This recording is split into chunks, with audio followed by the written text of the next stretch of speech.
नमस्कार साथियों, इस वीडियो के माध्यम से मैं आपको एक सच और एक ऐसा पहलू बताने का प्रयास करूंगा जिसमें ये सिद्ध हो जाए कि कैसे टीचर और पेरेंट्स मिलकर बच्चों को मानसिक रूप से गुलाम बना रहे हैं, जैसा कि वीडियो का टाइटल है। तो आपसे विनती है, प्लीज़ आप इस वीडियो को लास्ट तक ज़रूर देखना। पर्दे के पीछे की सच्चाई सामने आए, ये मेरा वीडियो बनाने का मकसद है। और यदि कोई भी गवर्नमेंट टीचर मेरे द्वारा कहे गए फैक्ट जो मैं आगे इस वीडियो में चर्चा करूँगा और सच यदि उसे चैलेंज करने की हिम्मत करता है तो हम उनका मोस्ट वेलकम करेंगे।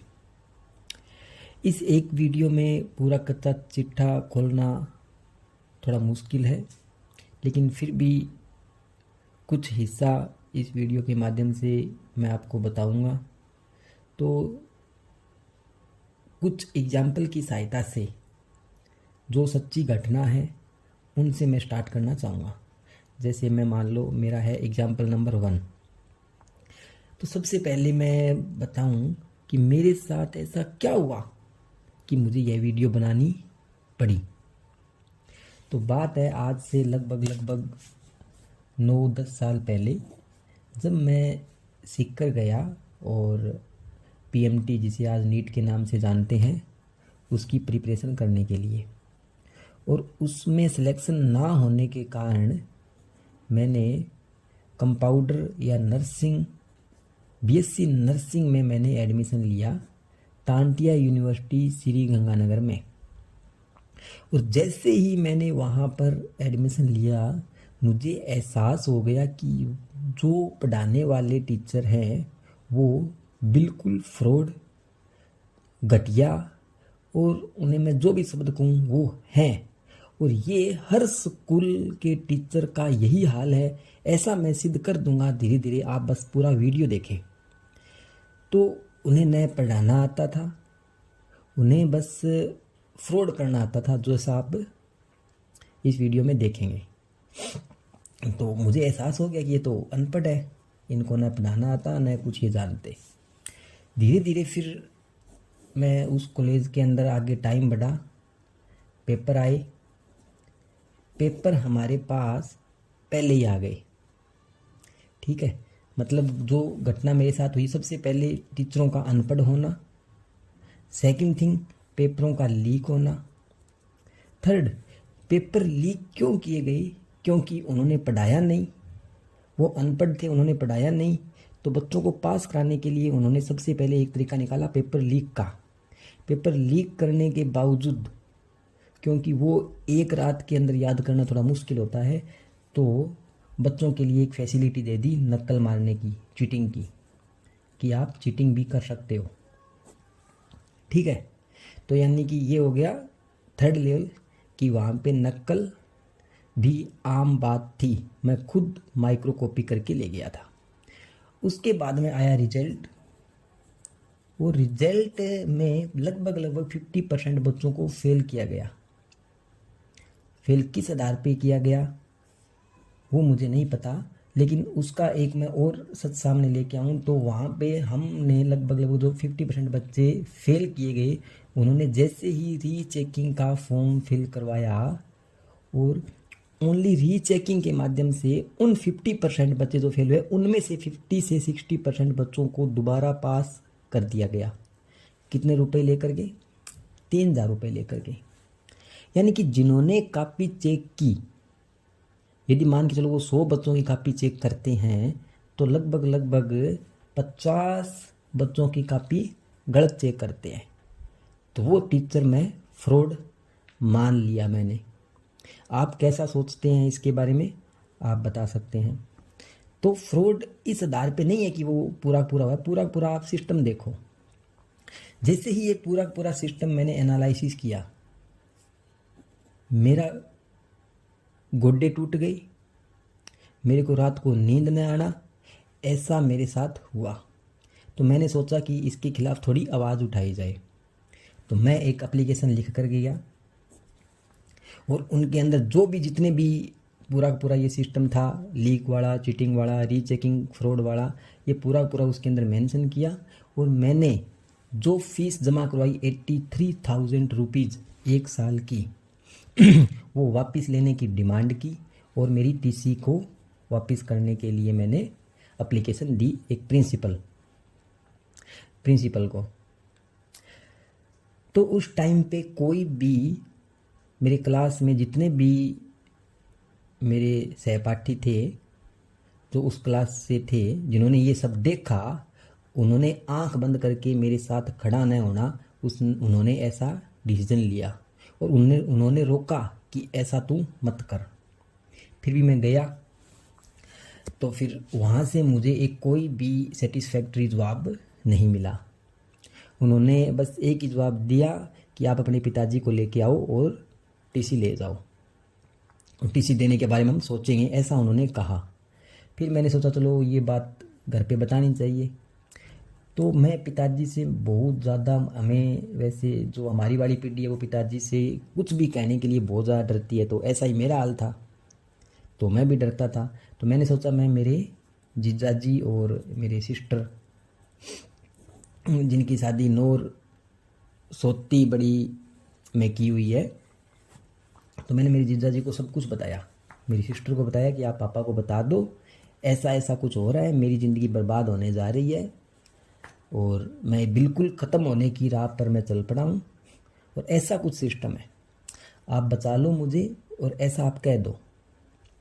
उसके बाद में जैसे ही मैं घर पे आया, उन्होंने पता नहीं, उन्होंने कह तो दिया लेकिन मेरे पापा ने मेरी बातों की गौर नहीं की। मैं घर पे आया और मुझे कहा कि तुम जा वापस, तो मैंने कहा मैं नहीं जाऊंगा। फिर पापा ने कहा कि तू क्यों नहीं जाएगा, तो फिर मैंने वो सच दोबारा बताने का प्रयास किया। तो पापा के कुछ शब्द, क्या शब्द थे, तेरे तो मौज लाग गई, तना छो बिना पढ़े तू पास हो जाओ, तेरा परसेंट फालतू हो जाएगा, तू मेरे पर छोड़ दे, ये शब्द थे। इन शब्दों ने मुझे अंदर से बिल्कुल निचोड़ दिया, जो टूटा हुआ था मुझे निचोड़ दिया। और मैं 4 साल की वो घिनौनी पढ़ाई उस सिस्टम के अंदर रह कर के मैंने की। फिर वहाँ पे क्या था, कुछ आनी जानी तो कुछ थी नहीं। उसके बाद में कोचिंग माफिया के अंदर मैं चला गया। कोचिंग माफिया में गया तो वहाँ पे हमें फैक्ट और कॉन्सेप्ट बताए गए और लालच दिया गया, कुछ ऐसी चीज़ें दिखाई गई, बताई गई, माइंड को मैनिपुलेट किया गया कि आप ही गलत हो और आपको यदि नहीं आ रहा ये सब चीज़ें तो इसके लिए आप जिम्मेवार हो, और ये सब हम, और ये सारा सारा सिस्टम सही है, ऐसा कुछ बताने का प्रयास किया गया। तो उसके बाद में आज लगभग ये हुए मेरे को लगभग 4-5 साल हो गए, 4 साल मेरे को डिग्री लिए हो गए, और प्रिपरेशन भी की 1-2 साल, कभी कुछ तो मेरा सिलेक्शन नहीं हुआ। ये मेरी एक कहानी है छोटी सी, जिससे आप क्या सोचते हो मुझे नहीं पता, लेकिन अब मैं इस कहानी को यहीं पर एक बार विराम देना चाहूँगा। अब मैं आता हूँ सेकंड स्टोरी पे, जिसे मैं एग्जाम्पल मानता हूँ सेकंड, जो कि ये रियल घटनाएं हैं, असली घटना जो मैंने देखा। फिर मैंने क्या देखा, प्रलिका में एक स्कूल है, भगत सिंह स्कूल, जहाँ पर मेरे भांजे, जैसा कि मैंने पहले आपको बताया कि मेरा भांजा मतलब मेरी सिस्टर की शादी नौर तहसील गांव सोती में की हुई है, सोती बड़ी में की हुई है उसकी शादी। तो उनके बच्चे, मेरे भांजे, प्रलिका में एक स्कूल है भगत सिंह स्कूल, वहाँ पर पढ़ते हैं। तो मैं किसी काम से उस स्कूल में गया, मेरे भांजों से मिलने के लिए वहाँ पे जा रहा था मैं। तो उसने, प्रिंसिपल ने मुझे वहाँ पे बिठाया और हमारी 1-2 मिनट तक कुछ बातचीत हुई, और उसने बाद में कहा कि तुम क्या करते हो, क्या तुम कोई काम करना चाहते हो। मैं कहा हाँ भाई कर लेंगे, बता दो। तो उन्होंने काम बताया बंदा जोड़ने वाला, कि आप अपने नीचे बंदे जोड़ो और ऐसा ऐसा कुछ सिस्टम है और आप यहाँ से पैसे कमा लोगे। अभी मैं उस टीचर को, एक बार मैं दोस्ती ठहराऊँ ना ठहराऊँ ये बात नहीं है, मैं सभी टीचरों से आग्रह नहीं कर रहा, न निवेदन कर रहा कि आप ऐसा मत करो। एक बार मेरा यही है कि वो एक घिनौना, वो काला, वो सच देखे जो पर्दे के पीछे का है कि हाँ यार जो आप देख रहे हो वो नहीं है, मेरा बताने का मकसद बस इतना सा ही है। तो वहाँ पे उन्होंने मुझे कहा कि आप इस कंपनी में लग जाओ। और मैं अंदर से अंदर कुछ सोच रहा था कि यार ये बंदा ऐसा सोच रहा है और यहाँ पर मेरे भांजे पड़ रहे हैं और इसकी सोच ऐसी है। फिर मैंने देखा चलो ठीक है, एक बार इस बात को यहीं पे रहने देते हैं। फिर आया, मैं आपको बताता हूँ अब तीसरा एग्जाम्पल नंबर 3, जो कि ये मान लो हर बार मैं क्या ही कहूँ आपको, ये सब की सब सच्ची स्टोरी है, कहानी नहीं है, मतलब सच्ची घटनाएं हैं, फैक्ट है। मेरे पड़ोस में मेरा भतीजा लगता है, तो उसका पीछे 10th क्लास का रिजल्ट आया तो वो पहले वो फेल हुआ था, उसके बाद में उसके बन गए शायद लगभग 80%। और वो मेडी पढ़ता था किसी बाबा के स्कूल में, जो वो संस्था कहते थे कि यहाँ पर बच्चों से कम फीस ली जाती है, और यहाँ पर उसके ये मतलब मेरा भतीजा है वो यहाँ पर पढ़ता है मेडी के किसी एक स्कूल में जो बाबा का है, जो चढ़ावा आता है शायद उनसे वो स्कूल चलता है। तो वहाँ पे मैंने क्या किया कि मैं वो मेरे पास आया कि चाचा मेरा रिजल्ट निकाल दो। मैंने रिजल्ट निकाला तो उसके 80% थे। फिर उसने आसपास के अपने दोस्तों का रिजल्ट निकलवाना मेरे से शुरू किया, तो सबके परसेंट थे 80 से ऊपर। उसने मिठाई बांटी इस नाम से कि मेरे 80% बन गई, और जितने भी अदर बच्चे थे उनके 80% से ऊपर आ रहे थे। तो मैंने उससे कहा कि तेरे तो सबसे कम है। तो उसने कहा कि और जितने भी बच्चे हैं उन्होंने नक्कल मारी थी, बस उसका ये एक शब्द था। और इस शब्द के बाद में मैं कहानी नंबर आता हूँ 4th, story number 4। Government school Gandhi बड़ी में टीचरों के मध्य अनबन, या मैं बोल दूं लड़ाई, टीचरों के द्वारा की जाने वाली पार्टी और उनके बीच में राजनीति, ये आम बात हो चुकी है गवर्नमेंट स्कूल गांधी बड़ी में। अब आता हूं मैं एग्जाम्पल नंबर 5। अभी मैं ये नहीं देख रहा कि मैं भी इस चीज़ का हिस्सा हूँ। एग्जाम्पल नंबर 5 में आप देखो कि जो 25 साल से ऊपर के बच्चे, मैं मानता हूँ खुद को 25 साल से ऊपर हो गया, मैं खुद को मानता हूँ आदमी, जो लाइब्रेरी में जा रहे हैं और लाइब्रेरी में जाने के बाद में रिसर्च कर रहे हैं, एक कंपटीशन एग्ज़ाम जो नाम दिया गया है तैयारी कर रहे हैं एक चपरासी बनने की। 25 साल से उम्र यदि ऊपर हो चुकी है और हम चपरासी की तैयारी कर रहे हैं लाइब्रेरी में बैठ करके, तो शायद ये एक समाज के अंदर इससे खतरनाक चीज़ शायद और कुछ ना हो जिसे हम बच्चे बोल रहे हैं। उसके बाद मैं आता हूँ एग्जाम्पल नंबर 6 में। मान लेते हैं कि मैं मेरे घर पर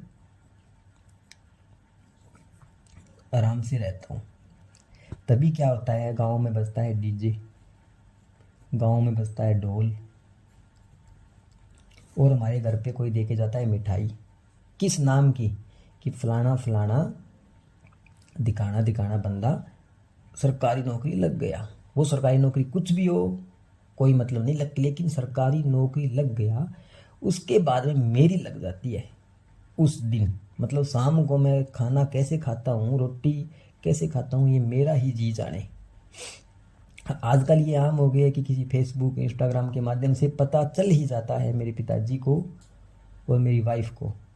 जैसा कि मेरी पत्नी ने मुझे दिखाया कि ये देखो, मतलब मेरे रिश्तेदार नहीं, मेरे मतलब परिवार में एक घर में लगभग सभी लोग सरकारी नौकरी लग गए, और उन्होंने पोस्ट डाल दी सबकी फ़ोटो के साथ में कि हम इन पोस्ट पर हैं। वो फ़ोटो मुझे दिखा रही थी, बस ओनली फ़ोटो दिखाई। इतने में मेरे अंदर मतलब एक ऐसा लगा कि जैसे मेरे को किसी ने कोई तीर मार दिया है, और मैंने शाम को रोटी नहीं खाई। बस ओनली मतलब डेली का ये माहौल हो चुका है। कभी कोई पोस्ट डाल देता है, ये लगभग डेली का सिस्टम है। ये बात भी मैं थोड़ी छोटी मान लूँ, लेकिन अब मैं बात बोलता हूँ जो बात मैंने स्टार्ट की थी कि मानसिक गुलाम कैसे। अब सुनो आप असली सच। इसके बाद यदि मैं आपको एग्जाम्पल बताऊं ऐसे तो बहुत ज़्यादा हो जाएंगे।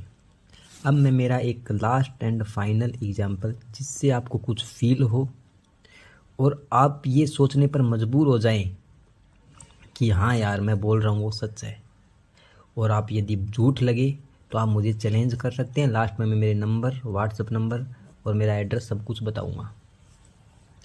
तो मान लेते हैं अभी आपका बच्चा है जो किसी भी स्कूल में फर्स्ट क्लास में एडमिशन लेता है, और फॉर एग्ज़ाम्पल उसमें मान लेते हैं 100 बच्चे हैं।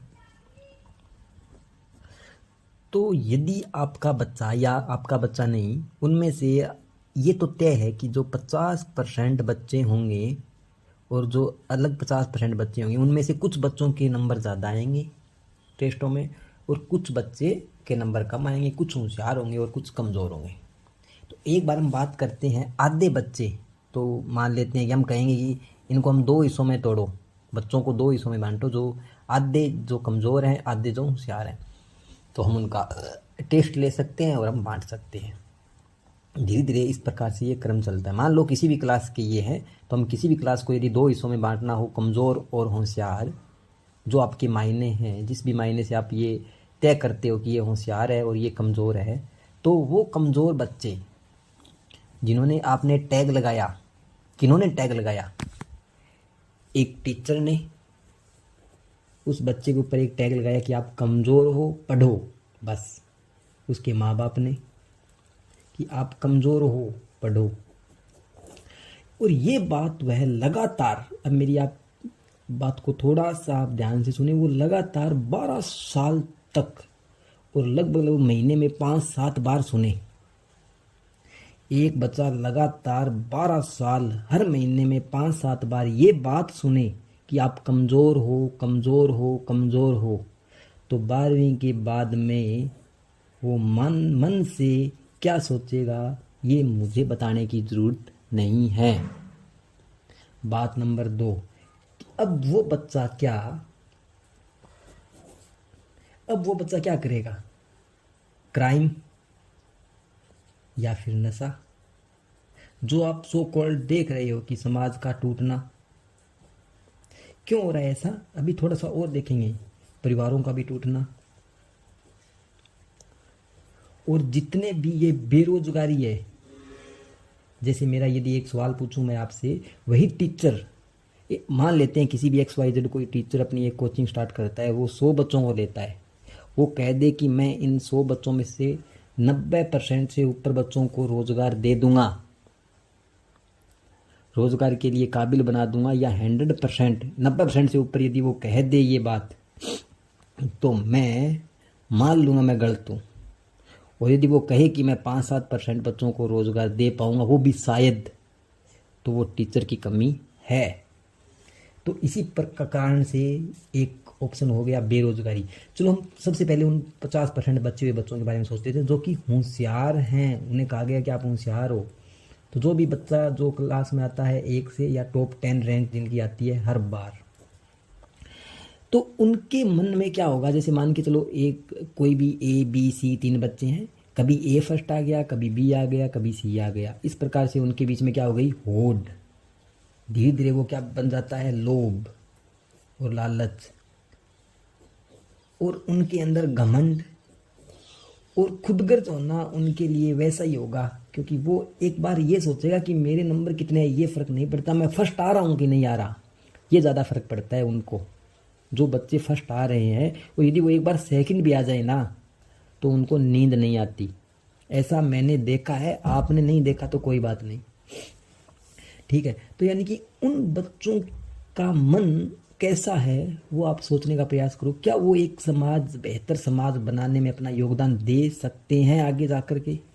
हो सकता है उन्हें सरकारी नौकरी मिल जाएगी, ये ठीक है। या फिर मान के चलो उसी स्कूल के अंदर कोई 2 बच्चे नए आ गए जो कि उनसे बहुत ज़्यादा होशियार है, जैसा कि आप क्राइटेरिया आपने रखा है, उसी क्राइटेरिया के अकॉर्डिंग वो बहुत ज़्यादा होशियार है, तो वो बच्चे आने लग जाएंगे फर्स्ट सेकंड। वो 5-6 साल से फर्स्ट आ रहा था बच्चा, अब वो कुछ भी करे उसके ऊपर मानसिक तनाव बढ़ेगा, लेकिन वो फर्स्ट नहीं आ पाएगा। और यदि आपको फील करवाना है तो आप चले जाओ कोटा फैक्ट्री, कोचिंग की जो फैक्ट्री है, कोटा वगैरह सीख कर चले जाओ। हमारे बच्चे यदि उस साइड चले जाएंगे, जो फर्स्ट आते हैं उन्हें अपनी औकात पता चल जाएगी, हम लास्ट क्यों आ रहे हैं, अभी वही माहौल क्रिएट होगा। तो मैं बोल रहा हूँ कि ये यदि एजुकेशन सिस्टम अपना है, मैं बोल रहा हूँ ये एजुकेशन सिस्टम जो मैकॉले ने बनाया हमें गुलाम रखने के लिए, और अंग्रेजी शासन चले आराम से, और जो गांव के हमारे बुजुर्ग थे, हमारे गांव के जो युवा थे, उनके ऊपर उन्हें राज करने के लिए एक ऐसा मीडिएटर चाहिए था जो कि उनकी बात को उस मीडिएटर के माध्यम से अंग्रेज़ों तक पहुंचे और अंग्रेज़ों की बात को उन तक पहुंचाया जाए एक शासन को चलाने के लिए। उसी कारण से मैकॉले ने ऐसी शिक्षा लागू की थी। और हमारा दुर्भाग्य, मान लो कुछ भी मान लो, वो हम आज भी पढ़ रहे हैं। और हो सकता है, मैं मानता हूँ यदि आप सब मेरे समर्थक हैं कि हाँ यार तू सच बोल रहा है, तो भी, और यदि कोई कह रहा है कि नहीं तू झूठा है और ये सब सच नहीं है, इन दोनों कंडीशन में आप मुझे 7611014217 मेरे कॉन्टैक्ट नंबर है। मैं बेरोज़गार हूँ, तो हो सकता है ये नंबर ना मिले एक बार, तो आप इस व्हाट्सएप पर आप मैसेज भेज सकते हो यदि आप मेरी विचारधारा से सहमत हैं। क्योंकि अभी मैंने कहा कि मैं ओनली ट्रेलर बताया है, मैंने जो बातें बतानी हैं उसमें बहुत ज़्यादा टाइम लग सकता है। तो हम चाहते हैं कि कोई भी एक गवर्नमेंट टीचर एक आगे आए इस वीडियो के माध्यम से। इस वीडियो को जैसे ही सुने लास्ट तक, यदि आप देख पा रहे हो, यहाँ तक आए हो, तो ये एक गवर्नमेंट टीचर अपने आसपास के हैं या आप खुद हो, तो आपने ये देख तो ली। अब आगे आपको क्या करना है, आप मुझे कांटेक्ट करना है। आप जहाँ बोलोगे वहाँ पे मैं आऊँगा। आपके साथ इस शिक्षा व्यवस्था को लेकर के मैं आपके साथ एक मैराथन रखूँगा, एक डिस्कशन, एक बातचीत या एक पॉडकास्ट, जिसके माध्यम से हम समाज के सामने एक सच ले आएँ। मेरे कहने से शायद सच ना आए, यदि आप बता दोगे तो सच वो मान लेंगे कि हाँ यार ये सच है। क्योंकि यदि ये कह देना, यदि कोई डॉक्टर ये कह दे कि ये वैक्सीन मत लगाओ, तो वो नहीं लगाएंगे। ये ठीक है या ये सही है, यदि हेल्थ से संबंधित डॉक्टर कहेगा तो वो मानेंगे हमारे समाज के।